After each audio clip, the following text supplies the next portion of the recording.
மக்களே, கொக்கோ பாருங்கள் எல்லோரும் சட்டை புது ட்ரெஸ் எடுத்தது கொக்கோக்கு தீபாவளி. எல்லாருக்கும் தீபாவளி வாழ்த்து சொல்லு கொக்கோ. இப்போ சுண்டைக்காய் பார்க்கலாம். சுண்டைக்காய் நல்லா காய்ச்சிருக்கு. ஆனால் இப்போ பாரு, செடி இவ்வளோ கஷ்டப்பட்டு வச்சு எல்லாம் வச்ச பிறகு எனக்கு சுண்டைக்காய் பிடிக்காது, உனக்கு பிடிக்காதுங்காது. மாமியாரே வேண்டாங்குது, அப்புறம் யாரை சொல்ல? இவ்வளோ வயசுக்கு பிறகு நல்லா காய்ச்சிருக்கு. இன்றைக்கி பொறிச்சு போய் குழம்பு வச்சா நம்ம ஒரு ஆள் சாப்பிட்லாம். ஐயோ, தண்ணி இல்லாமல் பாரு, செடியை பாரு வாடிடுச்சு. நல்லா தலைஞ்சிருந்து மழை பெஞ்சிருக்குன்னு சொல்லிட்டு நான் ஊற்றாம விட்டா தண்ணி இல்லாமல் எப்படி இருக்குது? தண்ணி ஊற்றிட்டு போயிட வேண்டியதான். கொக்கோ இரு தர வெண்டைக்காய் இல்லை, கத்திரிக்காய் ஃபஸ்ட் போடாமா? 1 2 பாரு, பெருசு 3 4 5 நிறைய இருக்குது கொக்கோ. தட்டைக்காய் இருக்குது. இந்த பழமெல்லாம் பாரு, இந்த பழத்தெல்லாம் எடுத்து போயிடலாமா? எப்பா, ரொம்ப நாள் கழித்து விதை போட்டு 2 வருஷம் கழித்து சீத்தாப்பழம் வருமா வராதா? எல்லோரும் பாதி பேர் வராதுங்கிறாங்க, விதையிலேருந்து பாதி பேர் வரும்னாங்க. சரி வச்சு பார்ப்போம். வந்துருச்சு காய். முருகா, இந்த ஒன்றாவது வச்சு இந்த ஒன்று போட்டிருக்கு, பார்க்கலாம். இலை நல்லா மாடியில் வைக்கிறனால இலையை சாப்பிட்லாம். ஒரு நாளைக்கு எடுத்து போகலான்னு பார்த்தா இங்கே என்ன கிழிஞ்சு போயிடுது மாடியில். என்ன கொக்கோ, பச்சை மிளகா இது என்ன மிளகா? ஆந்திரா மிளகாவை, இது என்னன்னு தெரில, இவ்வளோ நீளம். 2 மிளகா போகுது. இந்த மாதிரி மிளகா இருந்தால் சரியான நீளம், தடியாகவும் வருது. தண்ணி இல்லை, எல்லாம் மழையை நம்பினா இப்படி தான் இருக்கும். பாவம், காட்டில் வேலை செய்கிறவங்களுக்குலாம் எவ்வளோ ஒரு கஷ்டம். மழை இல்லைன்னா இவ்வளோ விவசாயம் பண்ணி நம்ம இந்த மாடி தோட்டத்துக்கு இவ்வளோ சங்கடமாக இருக்குது. மழை பெய்யும் போட்டு பேயவே இல்லை, தண்ணியே இல்லாமல் பாவமாக இருக்குது பிள்ளைகளை பார்த்துக்க. இது ஒரு மிளகாய் செடி.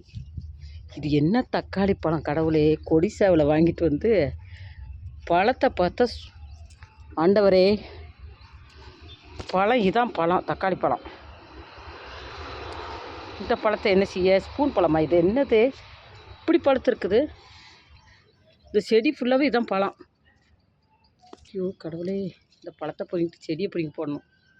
ஒரு 2 குழம்புக்காகன்னு வச்சா ஒன்றுக்காகாது. கைக்கா, இங்கே பாருமாவா, தக்காளி பழம் இத்தனண்டா இருக்குது. இது என்னத்தை சாப்பிட முடியும் பாரு.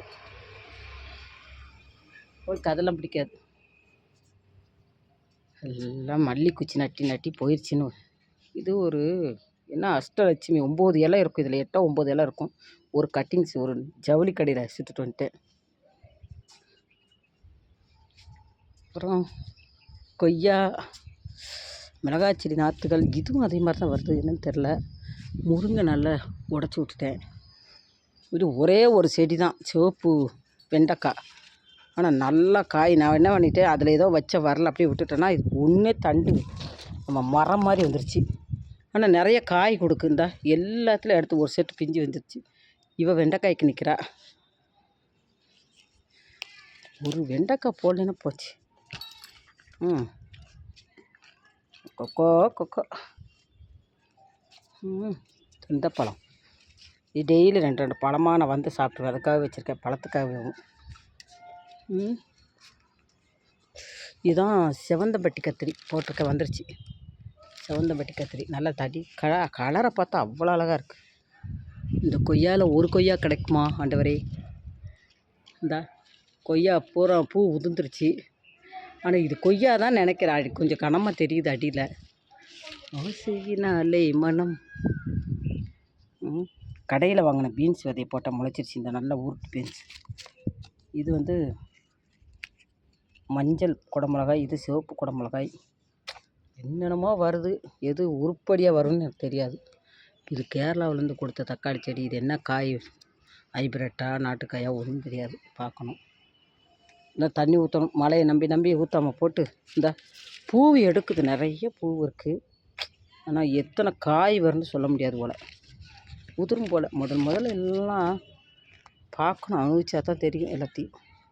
இல்லை நம்ம பாடம் படிக்கணும். எத்தனை தான் யாராவது சொன்னாலும் தெரியாது. நம்மளா செடியை போட்டு இது வரும் இது வராது. இந்த 2 இலையில் ஆசைப்பட்டு பிடிங்கி வச்சேன், போயிடுச்சு. அவசரம். இதில் நிறைய இந்த பழம் இருக்குது. பழம். இந்த வீட்டில் ஒரு வீடு ஜன்னல் தெரியுதுல,